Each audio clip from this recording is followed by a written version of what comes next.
রোববার থেকে হামের জরুরি টিকাদান শুরু, জানালেন স্বাস্থ্যমন্ত্রী। বিগত আওয়ামী লীগ আমলে ক্রিয়া উন্নয়নের নামে মেগা দুর্নীতির অভিযোগ প্রতিমন্ত্রীর। চলতি মাসে আরও 2টি খাল খনন কর্মসূচির উদ্বোধন করবেন প্রধানমন্ত্রী। এবং 5 জেলায় সড়ক দুর্ঘটনায় নিহত 9।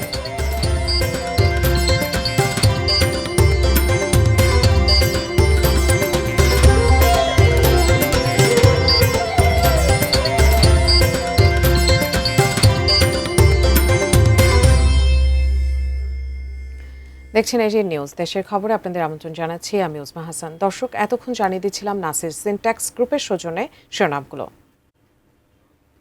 এবারে বিস্তারিত। হাম আক্রান্ত শিশুদের রোববার থেকে সারা দেশে জরুরি টিকাদান করা হবে বলে জানিয়েছেন স্বাস্থ্যমন্ত্রী সরদার মোহাম্মদ সাখাওয়াত হোসেন। দুপুরে ইউনিসেফের সাথে বৈঠক শেষে স্বাস্থ্য মন্ত্রণালয়ের সংবাদ সম্মেলনে তিনি বলেন, হামে আক্রান্ত শিশুদের সঠিক চিকিৎসা দেবার জন্য সর্বাত্মক চেষ্টা করেছেন সংশ্লিষ্টরা। ইতিমধ্যে গ্যাভির মাধ্যমে 2,10,00,000 টিকার সরঞ্জাম এসেছে। এই জায়গাগুলি আমাদের সবচেয়ে বেশি এফেক্টেড উপজেলা, UNICEF has got that list. ওই লিস্ট অনুযায়ী আমরা প্রত্যেকটা উপজেলায় আমরা ভ্যাকসিন পাঠিয়ে দেব। আগামী 2 দিনের ভিতরে ভ্যাকসিন এবং সিরিঞ্জেস আমরা গ্রাম অঞ্চলে পাঠিয়ে দেব। ইনশাল্লাহ রবিবার সকাল থেকে আমরা নিজেরা বিভিন্ন জায়গায় এটার উদ্বোধনী শুরু করব। ইনশাল্লাহ আমরা ভেন্টিলেটর কালেক্ট করে, যেটা খুবই দরকার ছিল, ভেন্টিলেটর কালেক্ট করে আমরা সব জায়গায় ভেন্টিলেটরের ব্যবস্থা করেছি, যাতে করে ভেন্টিলেশন দেওয়া যায়, বাচ্চারা যাতে অক্সিজেন অভাবে মারা না যায়। গত 16 বছর স্বৈরাচারী আওয়ামী লীগ সরকারের আমলে ক্রীড়াক্ষেত্রে উন্নয়নের নামে মেগা দুর্নীতি হয়েছে বলে মন্তব্য করেছেন যুব ও ক্রীড়া প্রতিমন্ত্রী আমিনুল হক। দুপুরে সিলেট জেলা স্টেডিয়াম পরিদর্শনে গিয়ে সাংবাদিকদের প্রশ্নের জবাবে তিনি এই অভিযোগ তোলেন। আগামী 30 এপ্রিল প্রধানমন্ত্রী সিলেটে নতুন করে স্পোর্টসের উদ্বোধন করবেন বলেও জানান প্রতিমন্ত্রী। বলেন, নতুন করে স্পোর্টস দেশের ক্রীড়াঙ্গনে নতুন জাগরণের সৃষ্টি করবে। যুব ও ক্রীড়া মন্ত্রণালয়ের পক্ষ থেকে নতুন করির মাধ্যমে জাতীয় পর্যায়ে উঠে আসা সকল খেলোয়াড়কে ধাপে ধাপে ক্রীড়া ভাতার আওতায় নিয়ে আসার পরিকল্পনার কথাও জানান প্রতিমন্ত্রী আমিনুল হক। এর আগে সিলেট আন্তর্জাতিক স্টেডিয়াম পরিদর্শন করেন তিনি।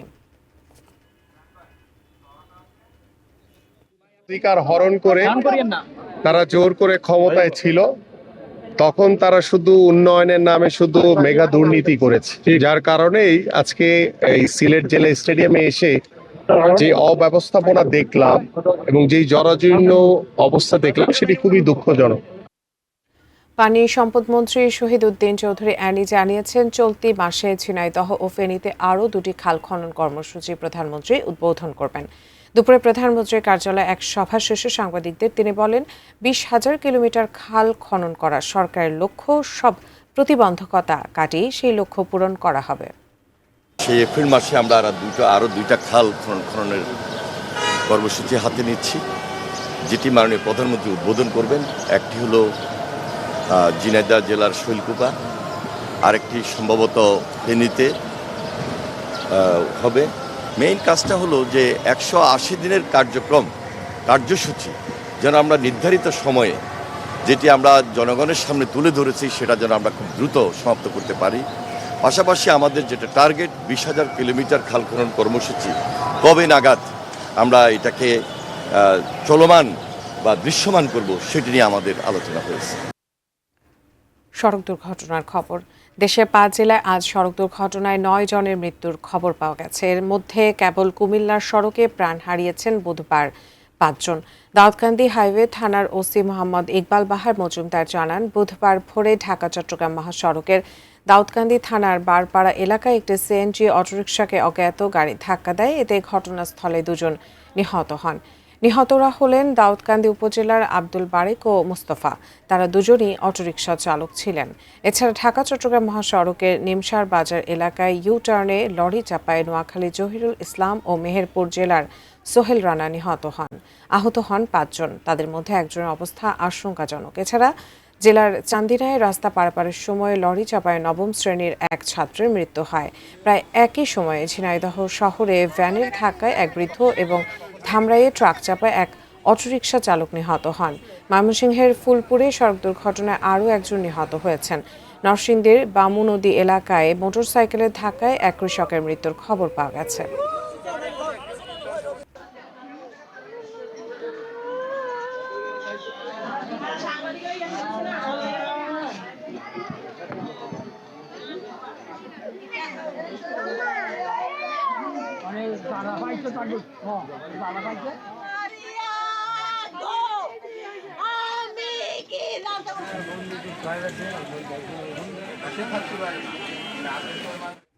দর্শক, দেশের খবর এ পর্যায়ে নিয়ে নিচ্ছে একটি বিরতির পর ফিরে এসে আরও যা থাকছে। ময়মনসিংহে ধর্ষণের শিকার স্কুল ছাত্রীর মৃত্যু, ধর্ষক গ্রেপ্তার। 1 বছর ধরে বন্ধ চাঁদপুর আধুনিক নৌ টার্মিনালের নির্মাণ কাজ।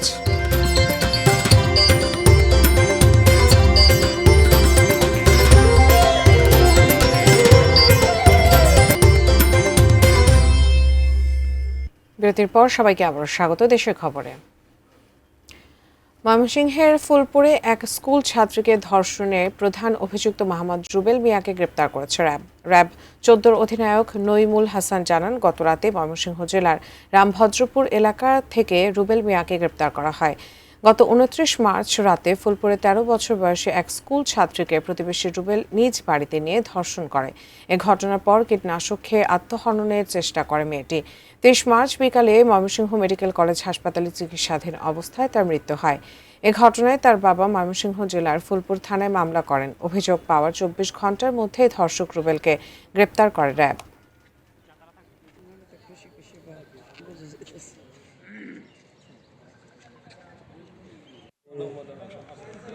প্রায় 1 বছর ধরে বন্ধ চাঁদপুর আধুনিক নৌ টার্মিনালের নির্মাণ কাজ। প্রকল্পের মেয়াদ পেরিয়ে গেলেও কাজ হয়েছে মাত্র 30%। ঠিকাদারি প্রতিষ্ঠানের সাথে জটিলতা, এখন পুরোপুরি বন্ধ কাজ, ফলে দুর্ভোগ কাটছে না যাত্রীদের। চাঁদপুর প্রতিনিধি বিল্লাল ঢালের পাঠানো তথ্যচিত্রে বিস্তারিত। চাঁদপুরে আধুনিক লঞ্চ টার্মিনাল নির্মাণ প্রকল্পের মেয়াদ শেষ হয়েছে 1 বছর আগে। ঠিকাদারি প্রতিষ্ঠান ও বিআইডব্লিউটি এর মধ্যে জটিলতা তৈরি হওয়ায় প্রকল্পের কাজ বন্ধ রয়েছে বছরখানেক। নির্ধারিত সময়ে কাজ শেষ হয়েছে মাত্র 30%। কাজ বন্ধ থাকায় যাত্রী সেবা বা নিরাপত্তা কোনোটারই নিশ্চয়তা আজও মেলেনি। যাত্রীদের প্রশ্ন, অস্থায়ী টার্মিনাল ব্যবহারের দুর্ভোগ আর কতদিন সইতে হবে। একটা যাত্রী ছাউনি, এই যাত্রী ছাউনিটা নাই। ভিতরে পল্টনে ঢোকার পরে যাত্রীদের একটা ওয়াশরুম, যেটা বেশি প্রয়োজন মহিলাদের একটা ওয়াশরুম দীর্ঘদিন এখানে নাই। যাত্রীরা এসে থাকতে পারে না, রাত্রে বিকালে এখানে দাঁড়াইতে পারে না, বৃষ্টি আসলে কষ্ট হয়। কেউ যদি অনেক রাতে বেলা আসে, ওয়েটিং রুম থাকে এবং সিকিউরিটি ফুলফিল থাকে, তাহলে একটা মানুষ ওয়েট করে সে তার গন্তব্যে সময় মতো নিরাপদ যখন মনে করবে তখন সে বের হইতে পারে। রাজধানী ঢাকা যাতায়াতের জন্য নদীপথের এই রুট ব্যবহার করেন চাঁদপুর, লক্ষ্মীপুর, নোয়াখালী, শরীয়তপুর সহ আরও কয়েকটি জেলার মানুষ। 2018 সালে আধুনিক নৌ টার্মিনালের ভিত্তিপ্রস্তর স্থাপন করা হয়। তবে বিভিন্ন অজুহাতে বিশ্বব্যাংকের 94 কোটি টাকা অর্থায়নের টার্মিনালের নির্মাণ কাজ শুরু হয় 2023 সালে, যা 2025 সালে এসে ঠিকাদারি প্রতিষ্ঠানের সাথে জটিলতায় একেবারেই বন্ধ। জটিলতা কাটিয়ে প্রকল্পের কাজ দ্রুতই শুরু হবে বলে আশা বিআইডব্লিউটিএ কর্তৃপক্ষের। গত 2 বছর যাবৎ বন্ধ আছে। তো আমি আমাদের যে প্রজেক্ট ডিরেক্টর ওনার মারফতে জানতে পারছি যে এটার পুনরায় কাজ শুরু করার জন্য টেন্ডার কার্যক্রম চলমান রয়েছে এবং আশা করা যাচ্ছে অতি দ্রুত কার্যক্রম শুরু করবে। জনদুর্ভোগের কথা বিবেচনা করে নৌ টার্মিনালটির নির্মাণ দ্রুত শেষ করার দাবি যাত্রী সাধারণের। Roni Hossain, desk report, ATN news. দর্শক, দেশের খবরে আবারও নিয়ে নিচ্ছে একটি বিরতি, আমাদের সঙ্গেই থাকুন।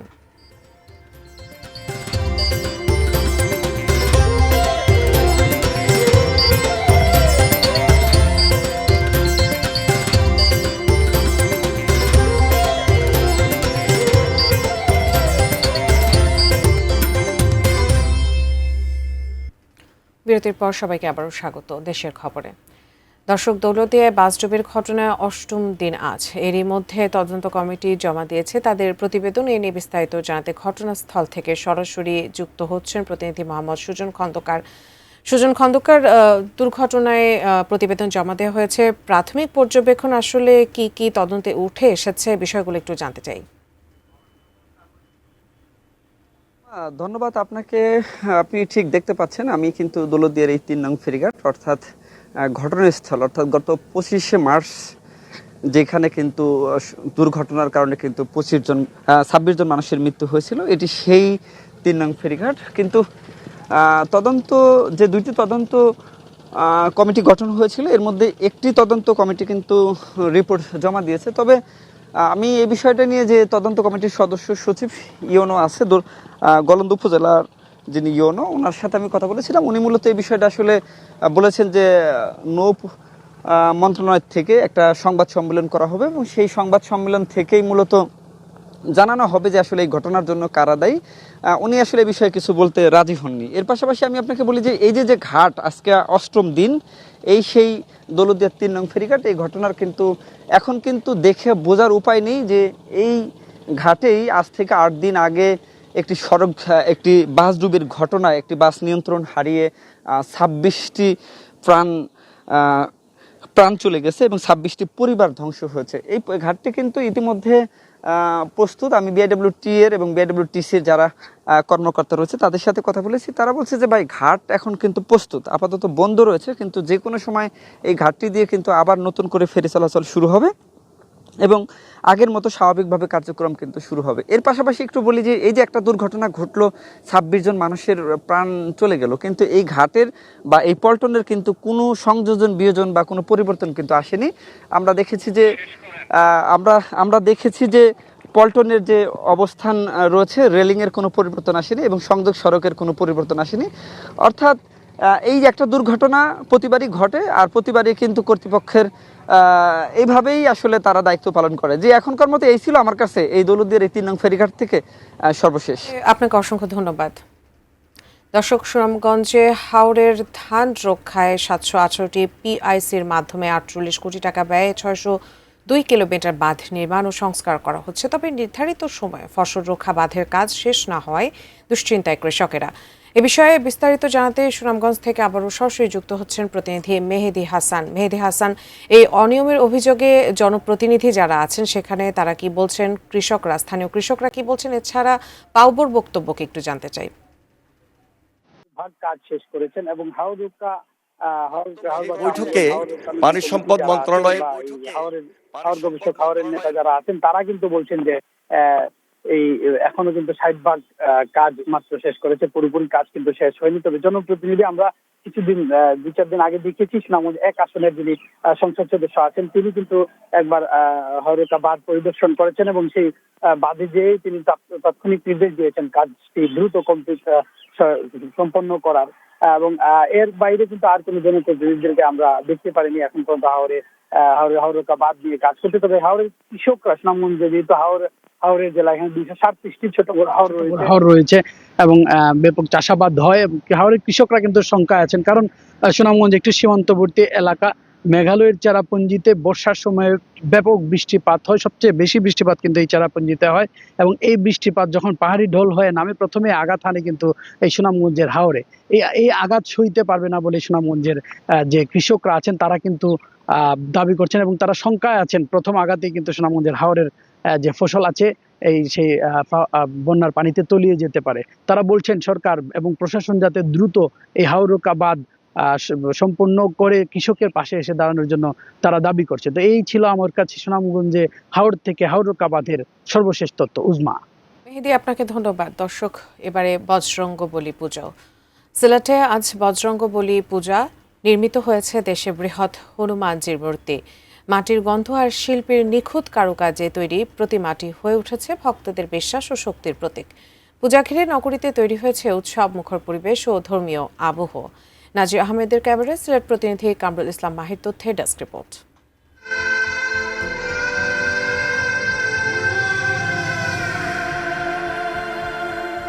सब सुख लहे तुम्हारी शरणा। বলিউডের জনপ্রিয় মুভি বজরঙ্গী ভাইজান এর কথা আশা করছি আপনার স্মরণে আছে। অমানবিক নির্যাতন সয়েও বাক প্রতিবন্ধী এক পাকিস্তানের শিশুকে বাবা মায়ের কাছে ফিরিয়ে দেন পবন কুমার চতুর্বেদী রূপী সালমান খান। তিনি ছিলেন বজরংবলী বা হনুমানজির নিষ্ঠাবান সাধক। সেই হনুমানজির পূজা হচ্ছে সিলেটে। নগরীর ঐতিহ্যবাহী দাঁড়িয়েপাড়ায় শ্রী শ্রী মদন গোপাল জিউর আখড়া প্রাঙ্গণে নির্মাণ করা হয়েছে 13 ফুট উচ্চতার হনুমানজির মূর্তি। আয়োজকরা বলছেন সিলেট সহ বাংলাদেশের সংস্কৃতিতে এটি নতুন এক সংযোজন। পূজারীদের প্রত্যাশা, এই পূজা ছড়িয়ে দেবে ভক্তি, সৌন্দর্য ও সম্প্রীতির বার্তা। এটা কাজ করতে প্রায় আজকে মাসখানেক লাগছে। এর আগের বছর একটু ছোট ছিল, তো এই বছর হলো বাংলাদেশের মধ্যে সবচেয়ে বড় প্রতিমা এটা। বৃহৎ এই মূর্তিটি নির্মাণ করেছেন খ্যাতিমান প্রতিমা শিল্পী দুলাল পাল। তার পারিবারিক প্রতিষ্ঠান বল্লভ নারায়ণ মৃৎশিল্পালয় প্রায় ৩৫০ বছরের ঐতিহ্য বহন করে আসছে। বর্তমানে সপ্তম প্রজন্মের হাতে তৈরি প্রতিমাটি জীবন্ত হয়ে উঠেছে বাংলার ঐতিহ্যবাহী মৃৎশিল্পের উজ্জ্বল নিদর্শন। আমরা তো অবাক হয়ে গেছি, এত সুন্দর মূর্তি, এত বড় মূর্তি, খুব ভালো লাগতেছে, মানে খুবই আনন্দ লাগতেছে। 25 থেকে 30 হাজার মানুষের একটা সমাগম হতে পারে এবং আমাদের এখানে প্রায় 1000 খানেক মানুষের মতন প্রায় 7 থেকে 8 হাজার মানুষের কিন্তু প্রসাদের ব্যবস্থা আমরা রাখতেছি। আশা করি যে আসবো সবাইকে নিয়ে, বাচ্চারাও এনজয় করবে। পূজার আগের দিন মঙ্গলবার শিশু কিশোরদের চিত্রাঙ্কন প্রতিযোগিতার মাধ্যমে উৎসবের কার্যক্রম শুরু হয়। পূজার দিন রয়েছে মঙ্গল ঘট স্থাপন ও পূজারম্ভ, অঞ্জলি প্রদান এবং দিনব্যাপী ভক্তিমূলক সঙ্গীত, গীতাপাঠ ও ধর্মীয় আলোচনা। চন্দন পাল, ডেস্ক রিপোর্ট, এটিএন নিউজ। নতুন নতুন প্রযুক্তির ছোঁয়ায় বদলে যাচ্ছে দেশের কৃষি। আধুনিক পদ্ধতি ব্যবহার করে কম খরচে বেশি ফলন পাচ্ছেন চাষিরা। তেমনই একটি উদ্ভাবনী পদ্ধতি ব্রাঞ্চ কাটিং। এই পদ্ধতিতে বেগুন চাষে সফলতা পেয়েছেন পঞ্চগড়ের এক শিক্ষার্থী। সিদ্ধার্থ কর্মকারের পাঠন তথ্য ছবিতে ডেস্ক রিপোর্ট। বাজারে এবার বেগুনের ভালো দাম পঞ্চগড়ে, তাই বাড়ছে বেগুন চাষে আগ্রহ। জেলার মাটি ও আবহাওয়া শাকসবজি উৎপাদনের জন্য উপযোগী হওয়ায় কৃষিতে যুক্ত হচ্ছেন নতুন প্রজন্মের শিক্ষিত তরুণরাও। পঞ্চগড় সদর উপজেলার টোকাপাড়ার আবু নাইম ইসলাম পড়াশোনার পাশাপাশি 12.5 বিঘা জমিতে বেগুন চাষ করছেন। আধুনিক মালচিং পদ্ধতির সঙ্গে ব্রাঞ্চ কাটিং প্রযুক্তি ব্যবহার করে তিনি পেয়েছেন চমকপ্রদ সফলতা। এই পদ্ধতিতে একবার ফসল তোলার পর গাছের ডাল ছেঁটে দিলে দ্রুত নতুন ডালপালা গজায়। এতে গাছ আরও শক্তিশালী হয় আর ফলন পাওয়া যায় প্রায় দ্বিগুণ। কৃষি উদ্যোগটা নেওয়া হচ্ছে মূল কারণ হচ্ছে আমার নিজের চাহিদা পূরণ করা এবং তার পাশাপাশি কিছু মানুষের কর্মসংস্থান করে দেওয়া। যে আমার প্রজেক্টে কিছু গাছ পরীক্ষা ট্রায়ালমূলক করা হয়েছে, এতে সুন্দর আলহামদুলিল্লাহ খুব ফলন ভালো আসছে। পরিবারের অভাব অনটনের কারণে আমি পড়ালেখা করতে পারিনি, এখন আমি কৃষি কাজ করতেছি নাইম ভাইয়ের বাগানে। এ পর্যন্ত প্রায় 4 লাখ টাকা খরচ করে নাইম আয় করেছেন 8 লাখ টাকারও বেশি। তার সাফল্য অনুপ্রাণিত করছে আশেপাশের চাষিদেরও। স্থানীয় কৃষি বিভাগ বলছে পলিশেড, মালচিং এবং ব্রাঞ্চ কাটিং এর মতো প্রযুক্তি কৃষিতে ইতিবাচক পরিবর্তন আনছে। প্রয়োজন আমরা বিভিন্ন কৃষককে যে বিভিন্ন প্রশিক্ষণে আছে সেটা আমরা হাতে কলমে দেখাতে পারি, অথবা আমরা বিভিন্ন এটা করার জন্য আরো বেশি বেশি করে তাদের যে পরামর্শ প্লাস আরো যে কারিগরি যে সহায়তা সেটা আমরা দিয়েছি। পঞ্চগড় জেলায় এবছর 5,560 হেক্টর জমিতে শাকসবজি চাষ হয়েছে। এর মধ্যে প্রায় 800 হেক্টর জমিতে বেগুন আবাদ করা হয়েছে। Sharjana Ananya, desk report, ATN news. শেষ করব দেশের খবর, তবে যাবার আগে নাসির সিনট্যাক্স গ্রুপের সৌজন্যে শিরোনামগুলো দেখে নেব আরও একবার।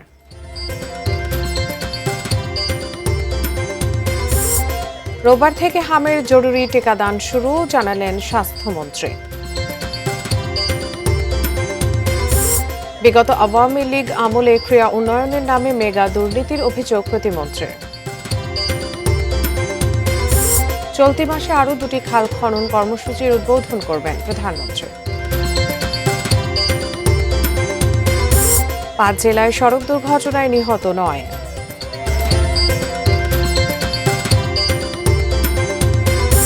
ময়মনসিংহে ধর্ষণের শিকার স্কুল ছাত্রীর মৃত্যু, ধর্ষক গ্রেপ্তার। এবং 1 বছর ধরে বন্ধ চাঁদপুর আধুনিক নৌ টার্মিনালের নির্মাণ কাজ।